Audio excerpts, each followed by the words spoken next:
Tonight, the U.S. strikes back. U.S. officials confirm that the military has begun a wave of airstrikes on Iranian-backed militants in Iraq and Syria as retaliation for a deadly attack that killed 3 U.S. soldiers. Plus, جيل كامل من سكان قطاع غزة وفلسطين بأجمل اتدمر. جيل أطفال سن صغير اتدمر. وسن الشباب كمان اتدمر. يعني اللي زيي. As a humanitarian crisis is underway in Gaza, a French warship turned field hospital is ushering in the desperately wounded. Good evening, everyone. I'm Stephanie Ramos in for Lindsay Davis. Thanks so much for streaming with us. We're following those stories and much more, including closing arguments in the unprecedented trial of the mom charged in connection to her son's deadly school shooting. Prosecutors saying his parents did nothing to prevent the tragedy. The defense saying parents cannot be held responsible for everything their kids do. They didn't just hand them a gun as a here you go, son. Plus, he was a football player turned iconic actor with unforgettable roles in Rocky and The Mandalorian. Tonight, we remember Carl Weathers.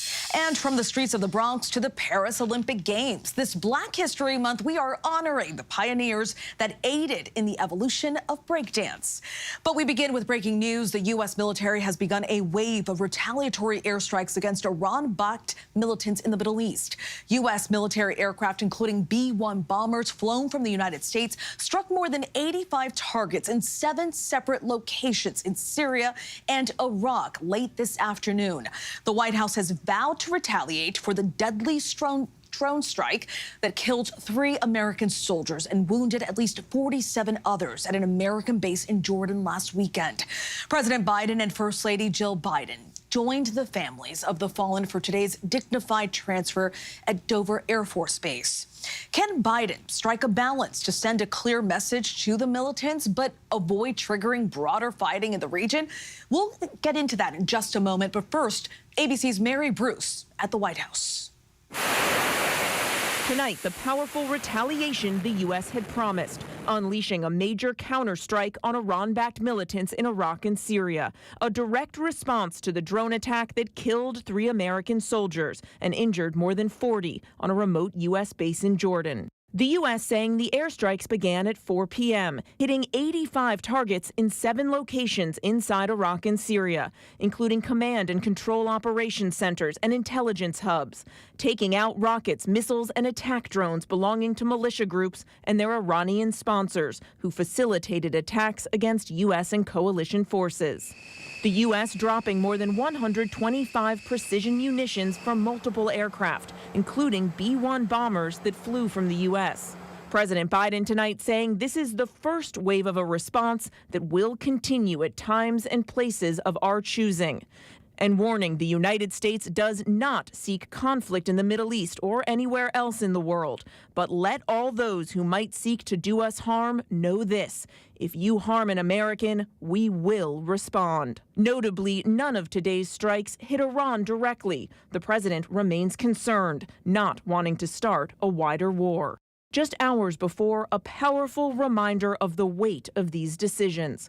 The president performing one of his most solemn duties as commander-in-chief, witnessing the dignified transfer of the 3 service members killed in Jordan. One by one, their flag-draped cases carefully carried across the tarmac. The president placing his hand over his heart alongside the First Lady and Defense Secretary Austin, honoring the fallen. 46-year-old Sergeant William Jerome Rivers, who wanted to serve his country since he was a little boy, enlisting at the age of 34. Sergeant Brianna Alexandria Moffett, following in her mother's footsteps, joining the military on her first deployment. Her mother calling her their hero and angel. Brianna turned 23 just 9 days before she was killed. And 24-year-old Sergeant Kennedy Landon Sanders, a beloved youth basketball and soccer coach in her hometown of Waycross, Georgia. Sanders volunteering for deployment so she could travel the world. The president meeting with their families earlier in the day. And tonight, the heartbreaking moment, that soldier closing the door. The bodies of the fallen now on their final journey home. Such a moving and emotional moment there at Dover Air Force Base. Let's get right to Mary at the White House. Mary, what are you learning tonight about how long this retaliation will last and what's still to come? Well, Stephanie, the White House is making it clear that this is just the beginning. Spokesman John Kirby saying this began tonight, but it does not end tonight. We expect this to play out over the coming days, hitting many more targets. Now, the White House says they believe these strikes were successful, that they will degrade and disrupt these militias. But again, they are emphasizing their goal here is to stop these relentless attacks on U.S. service members, not to start a war with Iran. Stephanie. Mary Bruce there for us at the White House. Thank you so much, Mary. Thank you. Joining us now is ABC News contributor Colonel Steve Ganyard. Thank you so much for your time.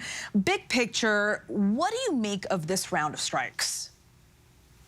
Yeah, Stephanie, obviously the president picked targets here that he felt would not further inflame tensions in the region, would not bring the U.S. into direct confrontation with Iran. And the question now will be, is it enough? Is it enough to stop the strikes on U.S. service personnel and these remote outposts? I think we can also expect in the coming days, if not hours, to see strikes on the Houthis in Yemen. So the way that the president picked targets here, it was intended to at least deter those militia inside of Iraq and Syria from going after U.S. troops and not inflaming the situation further. Yeah, and let's see if that holds. What do you think is the best case scenario and worst case scenario? Best case is probably that these militias stop attacking U.S. troops. I mean, we've seen that they've made public declarations within Iraq that they will not do this anymore. We've seen reporting that the IRGC has moved out. Most of their headquarters and some of their senior folks have been moved out of Syria and out of Iraq. So that would be best case if they took the message the president was trying to send here by understanding that they are not going to tolerate attacks on U.S. troops any longer. Worst case would be that this would lead to further attacks and it would lead to further U.S. retaliation. So at this point, the U.S. is sort of playing whack-a-mole, but hoping that these strikes just tonight, which were so much more in number and more targets were hit, that this will stop the attacks on U.S. troops. Yeah, we'll see if that message was received. Colonel Ganyard, as an Army reservist, I know the American military always has targets, always has a good sense of where militia groups are around the world and their activity. Would you agree this strike didn't take long to plan? I think it took a couple of days, Stephanie, and remember that the White House signaled that there would be some sort of retribution. They said very publicly that they were going to hold Iran responsible for these attacks because they were supporting the groups that are actually conducting the attacks. But I also think that gave the Iranian militias and some of the IRGC time to leave the areas where we knew that they were operating. And so what happened is you had a couple of days where these troops would disperse, which made it much harder on those on the intelligence side who were looking to be able to target these groups appropriately. So we sort of gave them a couple days to get away and move their position. It will be interesting when daylight comes to see whether these attacks were in fact successful and whether they were just hitting empty areas. Absolutely. Colonel Steve Ganyard for us, thank you so much for your time. Really appreciate your insights. Thanks, Stephanie. Next tonight, closing arguments have ended in the unprecedented trial of Michigan mother Jennifer Crumbley, the first parent to be charged in a child's deadly school shooting. Crumbley was on the witness stand again today, the prosecutor grilling her on what she did and did not do to prevent her son's attack. We'll have legal analysis in just a moment, but first, ABC's Trevor Alt has the story from the courthouse. Tonight, the fate of the first parent on trial for their child's deadly school shooting will soon be in the hands of a jury. Jennifer Crumbley, charged with those 4 unprecedented counts of involuntary manslaughter, the prosecution claiming she was too wrapped up in her own hobbies and extramarital affairs to pay attention to her son's cries for help. She has done the unthinkable, and because of that, 4 kids have died. In their closing argument, prosecutors telling the jury this case is about what Crumbley knew and did not do. She walked out of that school when just the smallest of things could have saved, could have helped Hannah and Tate and Madison and Justin. The first thing I want to do... Crumbley's defense attorney countering, claiming the prosecution cherry-picked evidence to turn the jury against her, slamming piles of pages on the podium. You don't have to like her. It's important to set aside your opinions of her. The defense arguing this case is very dangerous for parents in this country, saying Crumbly was a hypervigilant mother, but her son was a skilled manipulator. At this point in the trial, I am asking that you find Jennifer Crumbly not guilty, not just for Jennifer Crumbly, but for every mother who's out there doing the best they can, who could easily be in her shoes. And Steph, the jury will be back here Monday morning. They'll be given instructions on the charges, and then they'll deliberate. Jennifer Crumbly's already spent 2 years in jail. If she's convicted, she could face up to 15 years in prison for each count. Stephanie? Thank you so much, Trevor. Let's bring in Kimberly Whaley, a professor at the University of Baltimore School of Law and ABC News contributor. Kim, thank you for joining us tonight. What is your takeaway from the prosecution's questioning today? Well, they got to what we expected, which is essentially to paint her as not just a negligent mother, but a recklessly negligent, grossly negligent mother to the point where she caused these deaths. Stephanie, that's the big thing here. This is not just about child neglect. This is she responsible for those 4 murders, really, by her son? But for her actions, those people would still be alive today. That's a big stretch, frankly, for the prosecution, which makes this such a landmark case across the country when we're all reeling and numb, frankly, from such a scourge of gun violence over the years. Certainly are. Now, this case is in the jury's hands now. What will they need to consider? Well, again, the standards beyond a reasonable doubt. We're talking about liberty here. We're talking about someone going to jail for many, many years. And so they're going to have to ask themselves, as the defense said, is this something the mother could have prevented? Teenagers can be difficult. You know, she was doing her best. Maybe not the best mother ever, but was she so negligent that she should be put in prison for these deaths? And I think for the defense, they have to worry that the jury's just not sympathetic to her. And they could say, you know, he shouldn't have a gun. You should have gotten him some mental health support. And when she testified that in hindsight, she wouldn't have done anything differently, I think that maybe could have raised some questions in the juror's mind as to whether that's realistic when there are 4 people, again, children that are dead. And Kim, what about the father? His trial is set for March. Could his trial kind of play out the same way?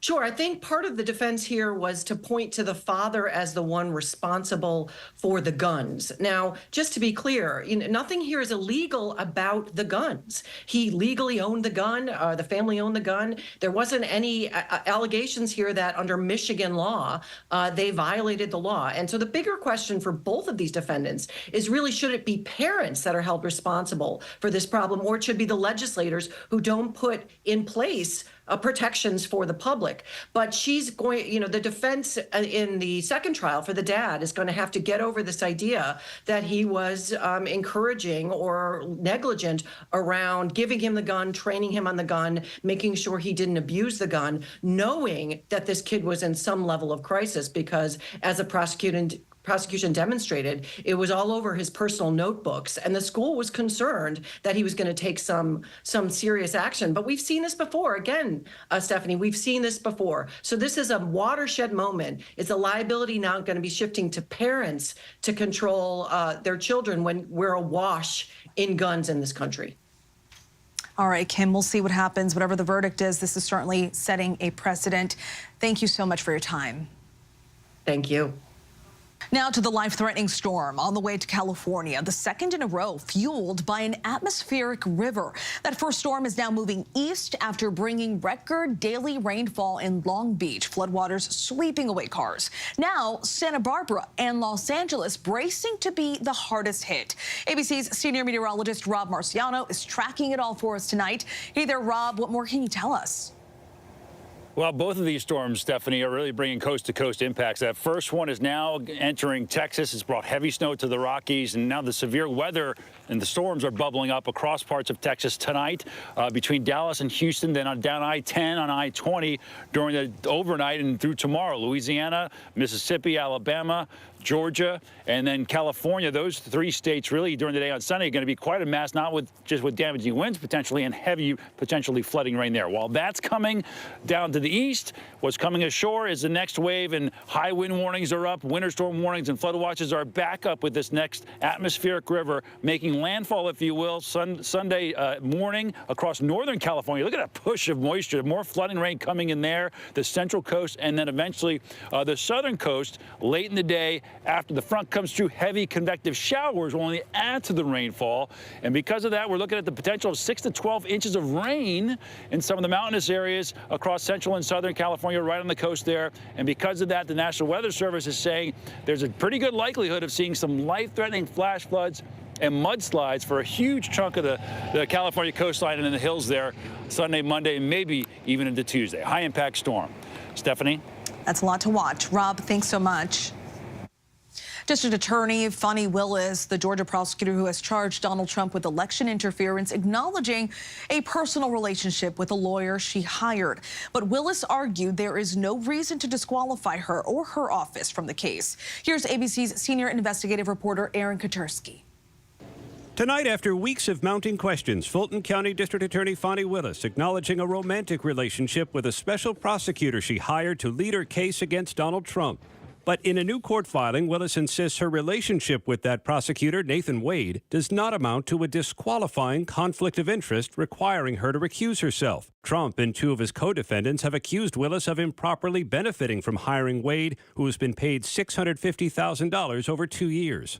The district attorney is totally compromised. The case has to be dropped. In church last month, Willis suggested Wade was only under scrutiny because he's black. I appointed 3 special counsel, as is my right to do, paid them all the same hourly rate. They only attacked one. But at the time, Willis did not acknowledge their romance. Today she did. Her court filing included an affidavit from Wade confirming they developed a personal relationship in 2022 after he was hired. Trump and his 2 co-defendants claim Willis benefited from the money her office paid Wade, saying he had taken her on lavish vacations. But today, Wade insisting the district attorney received no funds or personal financial gain from my position as special prosecutor. Aaron Katursky joins us now. Aaron, what would happen if Willis was disqualified? It would throw the future of the case against Donald Trump and his co-defendants into chaos. If somehow Fani Willis is disqualified, a state agency made up of prosecutors would likely assign the case to a different DA who is under no obligation to actually go forward. So it would likely mean a big delay at the very least. So far, though, there's no sense that Willis is going to be disqualified and no sign she would end up recusing herself on her own, Stephanie. We will wait to see what happens. Aaron, thank you so much. The judge overseeing former President Donald Trump's federal election interference trial has formally postponed. The trial was originally set for March. The U.S. District Judge says she will set a new schedule for the case after an appeals court resolves the question of Trump's presidential immunity. A 3-judge panel in the Washington, D.C. Court of Appeals is currently weighing Trump's efforts to dismiss his federal election interference case based on his claim that he has absolute immunity from prosecution for actions taken while serving as president. A deadly plane crash in Florida right into a home outside of Tampa. 2 people inside were killed, as well as the pilot whose reported engine failure just beforehand. ABC's Victor Oquendo is on the scene. Tonight, dramatic video capturing this deadly inferno after authorities in Florida say a small aircraft slammed into a mobile home park just west of Tampa, killing the pilot and 2 people inside a house. Plane just crashed into a building here. Police revealing shortly before the crash, as many as 9 people were inside that mobile home, all of them leaving the residence except the 2 killed. The plane leaving Vero Beach for Clearwater around 6 p.m. Thursday. The FAA says an hour later, the pilot, alone in the single-engine Beechcraft Bonanza V-35, reported an engine failure. He was having a mayday, mayday, mayday. Tonight, new CCTV video obtained by ABC News showing the aircraft as it plunged to the ground, and moments later, the fiery aftermath. Flames and thick orange smoke filling the night sky. As firefighters raced to the scene to extinguish the blaze, 1 house engulfed, 3 other homes also damaged. Today, neighbors stunned. Could be any one of us. I cannot get over it. You know, my husband and I were like in shock. The NTSB and FAA are investigating. Tonight, the chief of police says that their thoughts are with the 3 victims and their families, and that this tragedy could have been even worse. Stephanie? Such a tragic scene. Victor, thank you. Senators from both parties are signaling they have reached a deal on the border, something we haven't seen in many years. ABC's Rachel Scott is on Capitol Hill. And Rachel, we could see the details this weekend?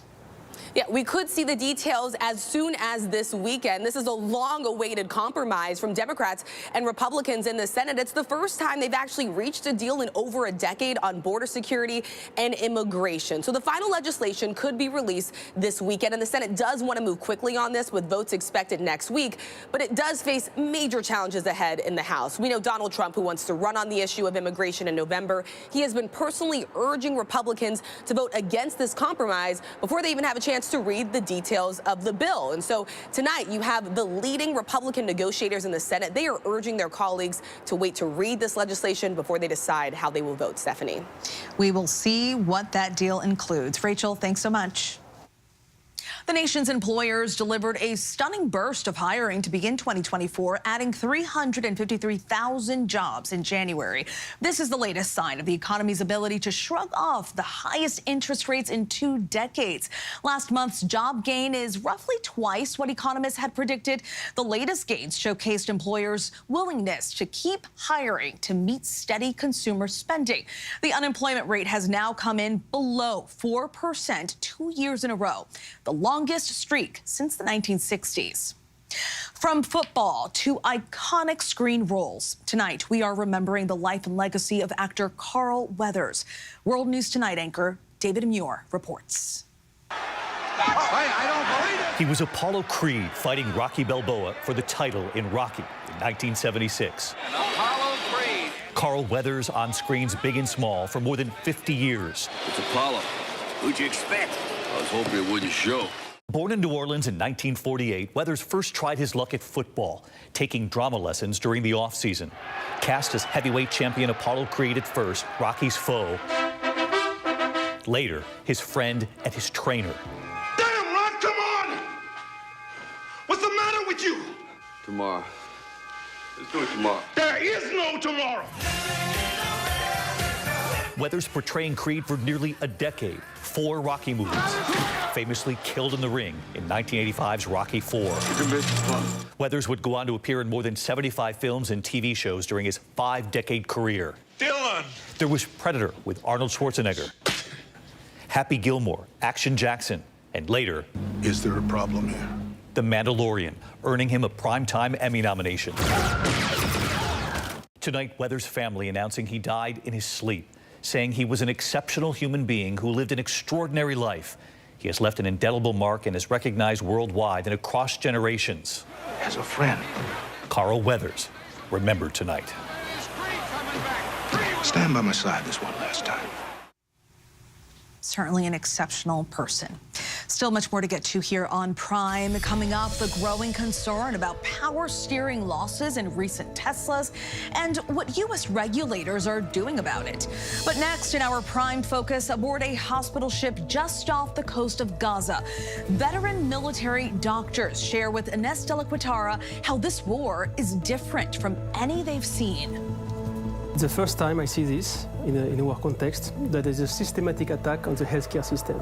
I spent a night in each of the hospitals, and you can hear the fighting very close. You can hear the wall shaking. Whenever news breaks. We are here in Israel, a nation at war after that brutal surprise attack by Hamas. On the ground in Ukraine, reporting from Lewiston, Maine. The scene of a horrific mass shooting. ABC News Live is right there everywhere. From the scene of that deadly missile strike in Dnipro, Ukraine. Reporting from the earthquake in Turkey. In Rolling Fork, this tornado tore through this little town. From the most devastating disaster in Hawaii. From Charleston, South Carolina, on the 2024 campaign trail. In Iceland, let's go. Traveling with the president in Mexico City. Wherever the story. From the front lines, from southern Israel. Outside the Gaza Strip. In Beirut. From the FBI. Reporting from the nurses on the picket line Here at 10 Downing Street in London. Streaming live to you. Wherever the story is. Wherever the story is. Wherever the story is. We're going to take you there. You're streaming ABC News Live. ABC News Live. You're streaming ABC News Live. ABC News Live. Streaming free everywhere. America's #1 streaming news. First thing in the morning. There's a lot going on. Yet another avalanche warning that's up. To catch you up with what happened overnight. A dangerous ice storm is impacting the morning commute. What's happening today? Escalating tensions in the Middle East. What people are talking about, the migrant crisis. Fast, straightforward. With some fun in between. How does billionaire sound? Sounds good to me. The moose started chasing a dog. First thing in the morning. America This Morning. America's #1 early morning news. On ABC News Live. All right, here we go. You ready? Let's do it. Yes, it's the show America wants and America needs right now. This is What Would You Do? Let's go. How are you?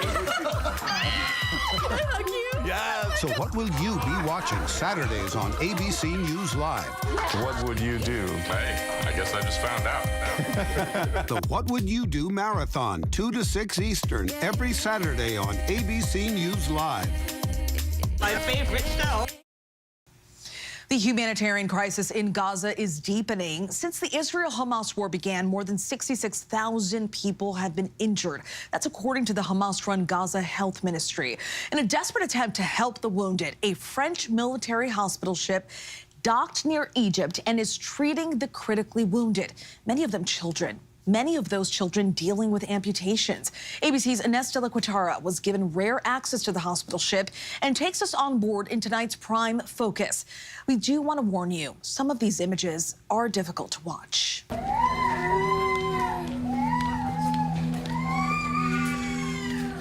The cries of children ringing out. One calling for his mother. Medics rushing to treat the wounded, working to help save lives. But in this unprecedented war, this is a hospital unlike any other. Just a few miles from the Gaza border, in Egypt's heavily restricted Sinai region, we were given rare access to visit the Dixmude, a French warship turned into a field hospital to treat some of Gaza's most seriously wounded. It's here we meet patients like 8-year-old Abdullah, injured in the thigh and arm, 16-year-old Ahmed, who had shrapnel in his knee, and Abdul Rahman, also just 16 years old. He was critically injured in the leg and head when he says an Israeli strike hit his home on Christmas Eve. He survived.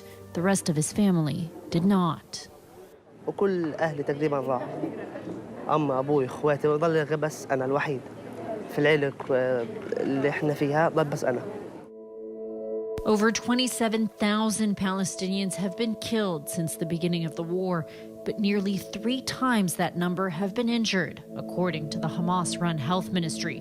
The war began after Hamas's October 7th attack in Israel killed 1,200 people, mostly civilians. And about 250 people were taken hostage, according to Israeli authorities. Very few Palestinians have been allowed to leave Gaza for treatment, according to Egyptian officials, just a few dozen daily. On a des patients en ce moment qui viennent plutôt de Ranounès, qui viennent plutôt du sud de la bande de Gaza. Ils nous expliquent leur long parcours d'exode. Ils sont restés souvent plusieurs heures dans les décombres de leur logement avant que quelqu'un, un membre de leur famille survivant, les emmène vers des structures médicales. Doctors telling us half of the patients they've treated are kids. 1 in 2 are amputees, often because of infected wounds. Alors des amputations d'un membre, mais régulièrement nous avons malheureusement des enfants qui ont perdu 2 membres liés à l'ensevelissement, liés aux complications aussi de ces blessures, des délais de prise en charge. The infection is like when we were in Nasser, like 50% of the patients got infected wounds, so the majority of them. And then it's very difficult to treat, especially when the infection reaches the bones. It's extremely difficult to treat, and we don't have the capacity, so we lose patients like this. We're shown the various facilities set up aboard the Dixmude: a burns ward, a resuscitation room. A whiteboard outside the 2 operating rooms lists recent patients. All of them are minors. Okay, so he's saying this is used to scan people as they come in, and they're trying to make sure that there are no hidden wounds that we can't see. Many also suffer from PTSD. They report having nightmares and reliving horrific scenes. After first being treated here, some of the patients who are the most critically wounded and might need additional care are then loaded onto these helicopters. And you can see this one here has been outfitted with a stretcher. It has all sorts of medical equipment on board, and the patients are then airlifted to Cairo hospitals. You have a medical team that is sitting here, taking care of the wounded. But these valiant efforts, just a drop in the ocean. The vast majority of injured Palestinians in Gaza treated in what Doctors Without Borders describes as catastrophic conditions. Majority is women and children, and then you ask yourself, how come it's a war? It should be there should be much more men in edge of combat, because normally the war is between soldiers. We meet the group's head of Palestine mission, Leo Kantz, in Cairo, having just returned from 2 weeks in Gaza. He describes overcrowded and understaffed hospitals, in dire need of medical supplies, patients treated on the floor, no anesthetics to ease their pain. You can hear people screaming everywhere because all this dressing requires, in normal time, you will do it under anesthetic. You will put them to sleep and you will change the dressing, especially for the burns. Beyond that, he says the communications blackout means injured Palestinians often can't call for an ambulance, while the fighting near hospitals and the recent storming of the Al-Shifa hospital by Israeli forces means both patients and healthcare workers fear approaching what should be a safe haven. The IDF has said it is only targeting Hamas, accusing the group of deliberately using civilians as human shields in hospitals to launch operations from, which Hamas denies. U.S. intelligence has backed Israel's claims that Hamas and other Palestinian militant groups are using hospitals in the Gaza Strip and other medical facilities for military activities and holding hostages. It's the first time I see this in a war context, that is a systematic attack on the healthcare system. I spent a night in each of the hospitals, and you can hear the fighting very close. You can hear the wall shaking. Nasser itself hasn't been targeted by an airstrike, but all the vicinity of Nasser is targeted. And people are scared, so people leave. People getting out or in, and this is why they buried bodies inside Nasser Hospital yesterday and before yesterday.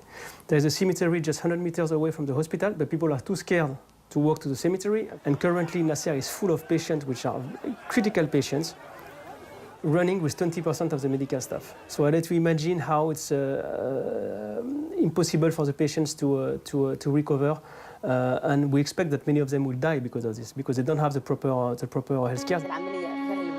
Back on the Dixmude, patients pleading for the war to end.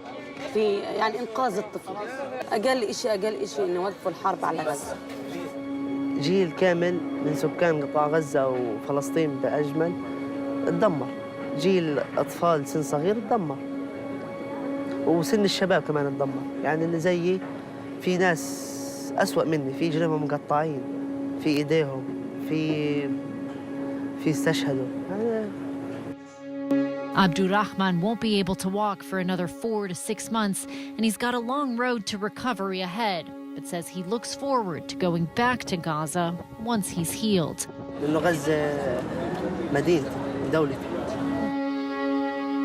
The bodies of his mom and grandfather, he says, are still trapped under the rubble. Our thanks to Inez for that report. Still ahead here on Prime, how one state became the first to cancel medical debt for eligible residents.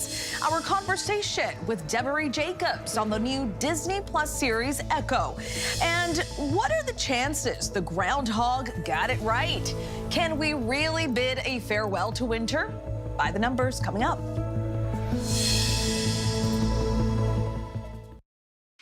With so much at stake, so much on the line, more Americans turn here than any other newscast. ABC News World News Tonight with David Muir, America's #1 most watched newscast across all of television. This is ABC News Live. The crush of families here in Poland. At refugee centers In Putin's Russia. on the ground in Ukraine. Close to the front line. From the capital. Destructive Cat 4 storm. Here along I-5. Boston is in the bullseye. Let's go. ABC News Live, America's #1 streaming news. Anytime, anywhere. Streaming 24/7, straight to you for free. Thank you for making ABC News Live America's #1 streaming news. From America's #1 news comes the all-new ABC News app. Breaking news, incredible video, faster, smarter, and customizable to your interests. If you love being in the know, you're gonna love this. Experience the all-new ABC News app. Download it now. All right, here we go. You ready? Let's do it. Yes, it's the show America wants and America needs right now. This is What Would You Do? Let's go. How are you? Yes. So what will you be watching Saturdays on ABC News Live? What would you do? Hey, I guess I just found out. The What Would You Do Marathon, 2 to 6 Eastern, every Saturday on ABC News Live. My favorite show. First thing in the morning. There's a lot going on. Yet another avalanche warning that's up. To catch you up with what happened overnight. A dangerous ice storm is impacting the morning commute. What's happening today? Escalating tensions in the Middle East. What people are talking about. The migrant crisis. Fast, straightforward. With some fun in between. How does billionaire sound? Sounds good to me. The moose started chasing a dog. First thing in the morning. America This Morning. America's #1 early morning news. On ABC News Live.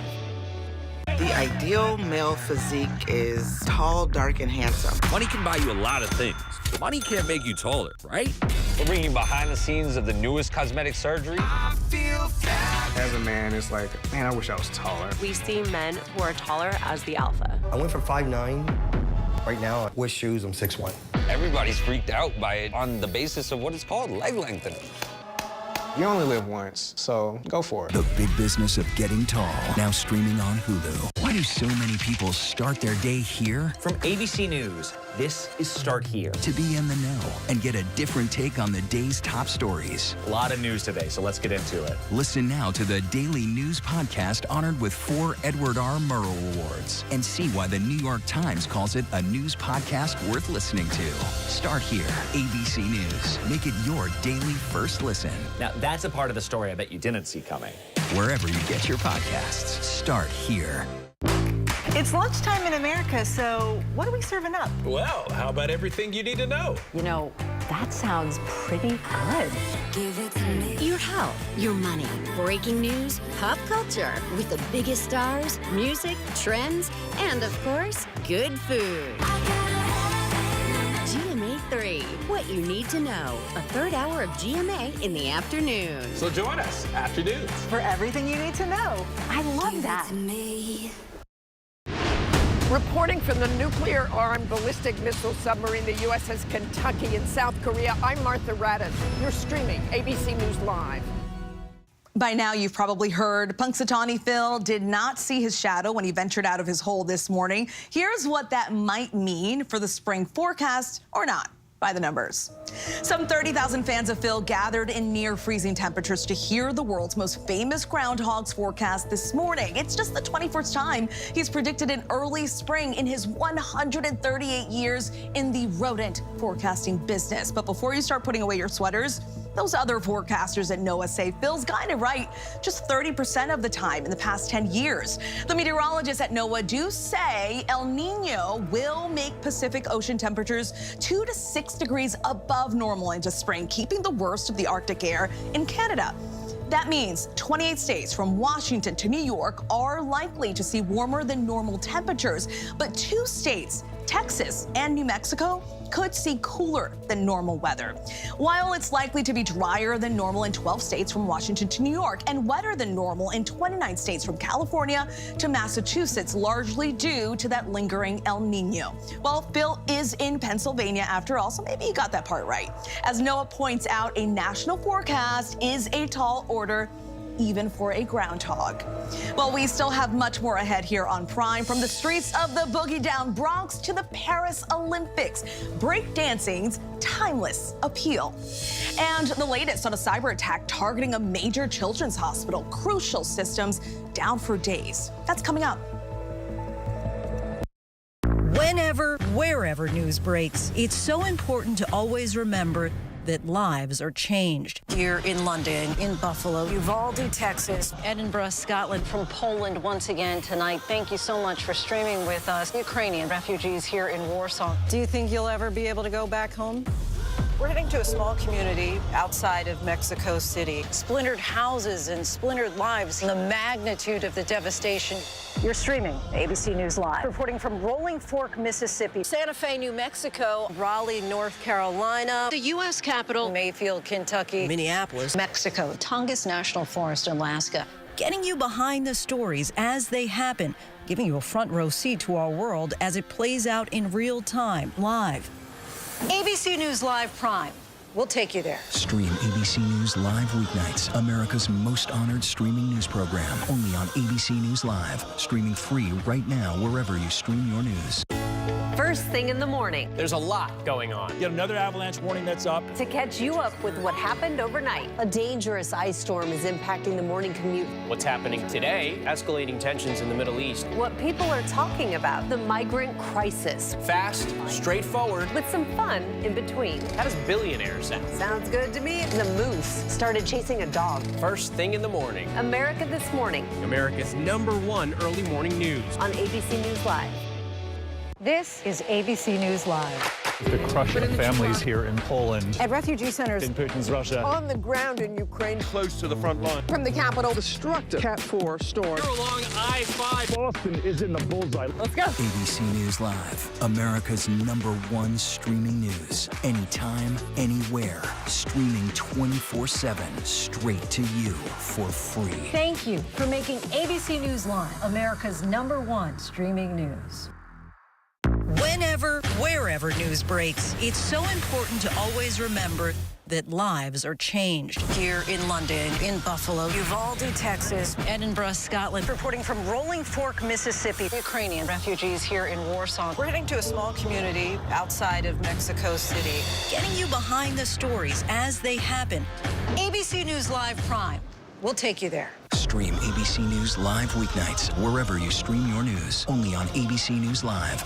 Get ready, America, every Friday. The hottest trends, styles, and must-have. What's the right stuff to buy right now? I really love that. It's time to buy the right stuff. Yes! And save big time, too. The right stuff. Fridays on GMA. You're gonna love it.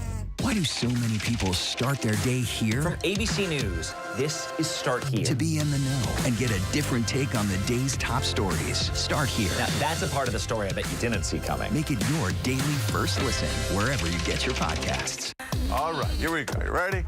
Let's do it. Yes, it's the show America wants and America needs right now. This is What Would You Do? Let's go. How are you? Yes. So what will you be watching Saturdays on ABC News Live? What would you do? Hey, I guess I just found out. The What Would You Do Marathon, 2 to 6 Eastern, every Saturday on ABC News Live. My favorite show.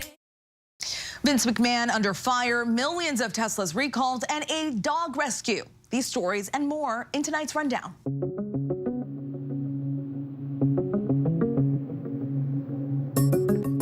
Vince McMahon is now under federal investigation. As sources familiar with the matter tell ABC News the billionaire received a grand jury subpoena sometime over the summer. McMahon resigned from the board of WWE's parent company after a former employee filed a graphic lawsuit accusing McMahon of psychological torture and physical violence. McMahon's attorney and WWE did not respond to ABC's request for comment.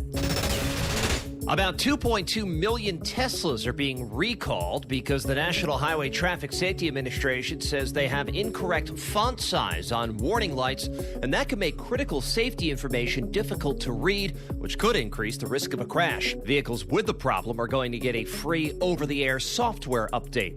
Almost every model's affected: the S, the X, the 2017 through 23 Model 3, the Y, and the Cybertruck. The FDA met today to address the growing evidence of racial disparities in pulse oximeter performance. Research has shown the devices, which help monitor a patient's blood oxygen levels, give less accurate readings in patients of color, running the risk of missing low blood oxygen levels in those patients. An FDA panel gives a series of recommendations, including improving subjective and objective assessment of skin pigmentation, including self-reported race and ethnicities in clinical studies, and tightening accuracy in the readings as much as possible. A children's hospital in Chicago says it's investigating a cybersecurity matter amid an ongoing network outage that has impacted phones, email, and internet services. Lurie Children's Hospital says the outage has impacted its main hospital as well as its outpatient centers and primary care offices. WLS reports that emergency services have not been impacted, but that some elective surgeries and procedures had to be canceled. Lurie said it was working with law enforcement to resolve the issue as quickly as possible and was establishing a call center to address the needs of its patients, families, and community providers. Thousands of people in Connecticut may be in line for a financial lifesaver under a program being rolled out by Governor Ned Lamont. The new initiative will eliminate more than $1 billion in medical debt for Connecticut residents. Lamont telling ABC News that many are saddled with huge medical bills through no fault of their own. This is not something they did because they were spending too much money. This is something because they got hit with a medical emergency. The program will primarily target families or residents below the poverty line and those whose medical debt payments are more than 5% of their annual income. A team of Marine inspectors from the Coast Guard made a wild discovery at the Port of Houston recently. Members of the Coast Guard Sector Houston-Galveston heard barking and scratching from a shipping container in a stack, only to discover a dog that has been trapped inside for at least a week. The Coast Guard said the dog, Connie, was taken to an animal shelter for care and is now safe and sound.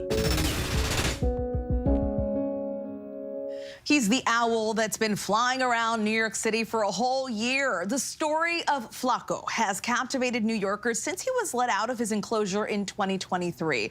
ABC's Danny New has this story. It's a bird. It's a plane.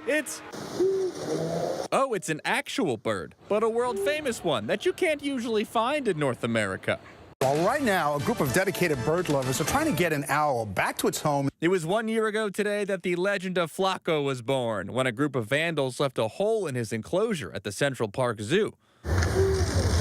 At first, authorities tried to get the Eurasian eagle owl back, but one does not simply capture the mighty Flaco. He's got a near 6-foot wingspan, can fly more than 30 miles an hour, and despite spending his first 13 years in captivity, has a knack for the hunt. Do you think that it helps that, of all places, he's in the city with rats?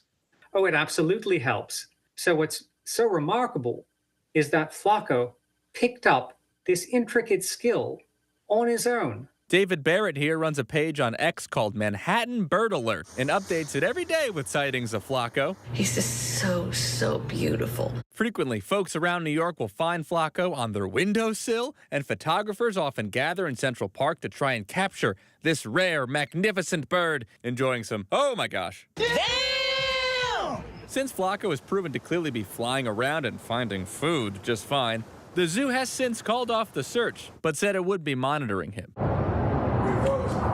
But a year later, here we are. This video is from last night. And if New York City has a rat population problem so bad it even hired a rat czar, is Flaco the real rodent-eating superhero our city needed? He's a superhero for sure. Hope you got a good look. If you're in New York City, look out for Flaco. He's out here living his best life. Our thanks to Danny New. Moving on now to a really cool series. On the surface, Echo, a Marvel series on Disney Plus, is about a deaf teen who returns to her hometown where she comes to terms with her past and connecting with her Native American roots. Behind the scenes, Indigenous people like director Sidney Freeland are leading the storytelling, creating more representation. Earlier this week, I sat down with actress Devery Jacobs, who plays Bonnie, the cousin of the lead character, who's on her own journey as well. Sweet. All right, so Echo, it is so historic on so many levels. The series features the first Marvel show centered on a deaf, Native American, amputee superhero. Yeah. I've never seen anything like this. How does it feel to be a part of something so special? It feels really incredible. I mean, I've been a fan of the MCU for like so many years and have always wanted to be a part of it. And then to be able to be in a show like Echo, working with Alaqua Cox, who has become a legend in her own right, is honestly great. And even though it is about like a deaf, indigenous amputee, that like, even though we might look like we're checking these boxes, I think ultimately the series is really about family and is a gritty crime noir family drama and is ultimately just like a really good story. When you first found out that you got this role, what was your reaction? What went through your mind? Oh my gosh, I mean, it was like, I really wanted it, and it was a really long process to get it. I think it was kind of like a typical process of the MCU where even though the character I play, Bonnie, is fictitious and she wasn't in the comic books prior to it, and so there were auditions and the added element of learning ASL on top of it and making sure that I was able to sign some scenes with Alaqua and make sure that we had good chemistry and really read as these cousins who are so close that they're more like sisters.